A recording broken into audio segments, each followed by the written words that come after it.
इस्मत चुगताई 20वीं शताब्दी की एक उर्दू लेखिका है। उनका जन्म 15 अगस्त 1915 में हुआ था। उनका जन्म बदायूं गांव में हुआ था, जो कि आज उत्तर प्रदेश है। लेकिन वो जोधपुर में बड़ी हुई थी। उनका देहांत 24 अक्टूबर 1991 में हुआ था। उनके कहानियों को विद्रोही शब्द का दर्जा दिया गया था, क्योंकि उस ज़माने में उनके जो विचार थे, उनके जो कहानियों के विषय थे, वो बहुत ही अश्लीलता कहा गया था। और कुछ बार उनको कोर्ट भी जाना पड़ा था, क्योंकि उनके कहानियाँ बहुत ही अश्लीलता थे। लेकिन जो केस के लिए वो कोर्ट में गई थी, वो जीत के आई थी।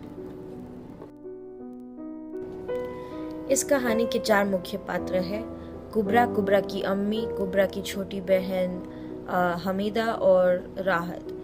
तो कुबरा की जो अम्मी है, उनके पास कपड़ों की सिलाई करने की कौशल है उनके पास, और वो बहुत ही अच्छी तरह से कपड़ों की सिलाई कर सकती है। और कुबरा की उम्र शादी की हो चुकी है। उनके अप्पा जब गुजर गए तब रिश्ते आना बंद हो गए थे। तो एक दिन कुबरा की अम्मी के यहाँ उनके चाचा या मामा ने एक टेलीग्राम भेजा था, जिसमें लिखा था कि उनके बड़े बेटे राहत वहाँ आने वाले थे और उनके साथ रहने वाले थे उनकी पुलिस की ट्रेनिंग के दरमियान। और तो वो ऐसा चाहती है कि कुबरा और राहत की शादी हो जाए। तो जब राहत जी वहाँ आते हैं तो वो बहुत ऐसी सारी चीज़ें करती है राहत जी के लिए, जैसे कि खुद अपने लिए और अपनी दोनों बेटियों के लिए सूखी सूखी रोटी और ऐसा वगैरह खाना बनाती है खुद अपने लिए। लेकिन राहत जी के लिए मलाई वाला दूध, अंडे, पराठे, कबाब, कोफ्ते वगैरह ऐसा कुछ बनाती है, ताकि राहत जी को अच्छा खाना मिल सके। और कुबरा की सेहत अच्छी नहीं है। वो बहुत खांसती है और उनके पास बहुत ऊंचा बुखार है। और वो बीमार होने के बावजूद राहत जी के लिए बहुत कुछ करती है।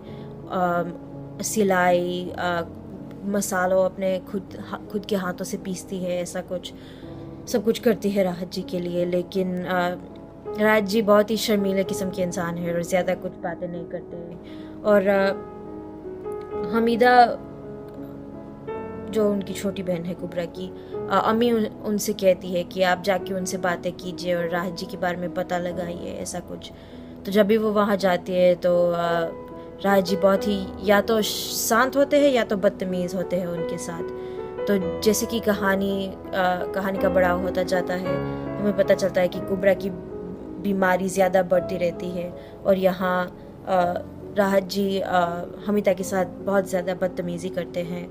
और अंत में ऐसा कहानी में बताया नहीं गया है, लेकिन हमें ऐसा मालूम होता है कॉन्टेक्स्ट क्लूज के साथ कि उन्होंने ज़्यादा बदतमीज़ी की है हमीदा के साथ और उनकी इज़्ज़त लूट ली है। और फिर अगले ही दिन वो ट्रेन लेके वहाँ से निकल जाते हैं, क्योंकि उनकी शादी कहीं और तय की गई है। और फिर कुबरा का देहांत हो जाता है, क्योंकि उनकी बीमारी ने उनके शरीर को बहुत ही कमज़ोर बना लिया होता है और वो उनका देहांत हो जाता है। और कहानी के अंत में कुबरा की अम्मी उनका कफन और सब कुछ तैयार कर रही है और उनके दिमाग में ऐसा चल रहा है कि शायद आज वो दिन है जब मेरी बेटी का चौथी का जोड़ा तैयार हो गया है। लेकिन ऐसा नहीं है, क्योंकि उनकी शादी नहीं होने वाली है, क्योंकि उनका देहांत हो गया है। ये कहानी मुझे बहुत अच्छी लगी, क्योंकि जिस तरह से ये कहानी है वो उस ज़माने में अपने समय से बहुत ही आगे हैं। और ये बात मुझे बहुत अच्छी लगी। ऐसी कहानियों ज़्यादातर मिलते नहीं है हिंदी उर्दू में, तो इसलिए मुझे ये कहानी बहुत अच्छी लगी। जिस तरह से हमीदा को इस कहानी में बताया गया है वो मुझे अच्छा नहीं लगा, क्योंकि एक तरफ ये कहानी अपने समय से आगे है, लेकिन एक तरफ हमीदा ने अपने खुद के लिए ज़्यादा लड़ाई नहीं की, ज़्यादा अपने लिए खड़ी नहीं हुई। तो यहाँ एक क्या कहते हैं, दरार हो रही है कि एक तरफ से बहुत ही आगे है ये कहानी, लेकिन एक तरफ से औरतों का स्थान अभी भी नीचे ऐसा लग रहा है मुझे, कि क्योंकि वो अपने लिए खड़ी नहीं हो सकी, अपने लिए लड़ नहीं सकी, अपना आवाज़ नहीं बढ़ा सकी और बता सकी क्या हो रहा है। उसने कोशिश तो की थी, लेकिन ज़्यादा कोशिश नहीं की थी, ये मैं कहना चाहती हूँ। लेकिन फिर भी मुझे लगा कि वो अपने लिए ज़्यादा लड़ सकती थी।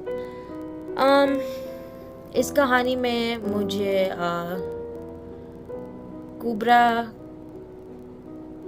कुबरा के जो अप्पा थे, कुछ ही देर के लिए थे वो कहानी में, लेकिन उनका जो पात्र था इस कहानी में वो मुझे पसंद आया, और वो मुझे बहुत ही इम्पोर्टेंट लगा, क्योंकि इस तरह से हमें पता चलता है कि उनके घर में किस तरह का बर्ताव किया जा रहा था, किस तरह से वो किस नज़र से वो कुबरा को देखते थे, और किस नज़र से अपने परिवार को देखते थे, और उनका परिवार का जो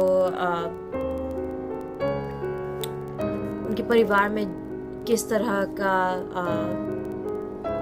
स्ट्रक्चर था, स्ट्रक्चर का शब्द मुझे पता नहीं, किस तरह का स्ट्रक्चर था उनके परिवार में, वो हमें देखने को मिलता है उनके अप्पा के दरमियान।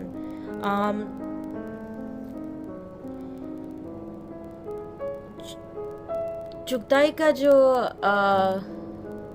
जैसे उन्होंने शब्द इस्तेमाल किए हैं इस कहानी में, ज़्यादातर मुझे उर्दू लगे। ऑफ कोर्स वो उर्दू लेखक है, लेकिन फिर भी बहुत सारी ऐसी चीज़ें थी इस कहानी में जो हिंदी से ज़्यादा उर्दू में थे,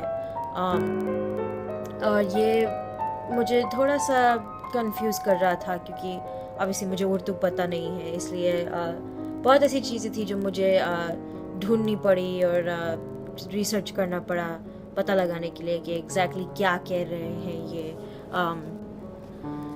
इस तरह से वो मंटो से बहुत अलग है। अगर हम मंटो के साथ कंपेयर करें तो मंटो का